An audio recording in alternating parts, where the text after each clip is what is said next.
On est là pour faire un test convive, c'est-à-dire qu'on peut imaginer toutes les recettes. Le but de ce test convive, c'est vraiment de voir si on a eu raison de créer cette recette ou pas. Aujourd'hui, 42 enfants nous ont accompagnés pour un test convive où ils ont testé 5 recettes différentes.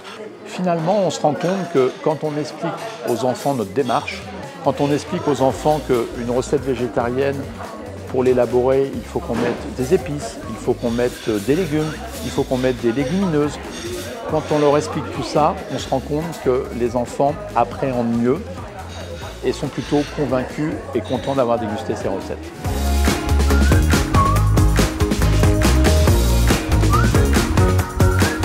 J'ai que mis des 5 étoiles pour l'instant.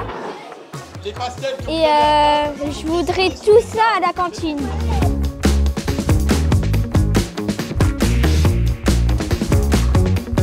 La particularité du test d'aujourd'hui, c'est que Marie Girard, notre sophrologue, nous a accompagnés pour ce test. C'est un test spécifique.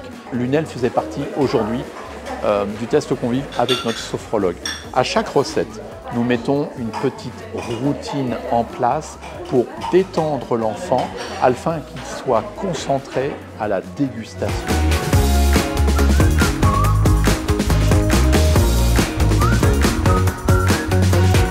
Moi, je trouvais que c'était très bon, même tous les plats d'avant.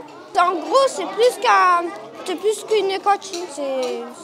En gros, c'est un restaurant de luxe. Alors, pourquoi on fait ça? Tout simplement parce qu'on sait que le moment du repas est un moment privilégié. Les enfants, des fois, sortent de récréation ou vont en récréation et sont pressés d'y aller.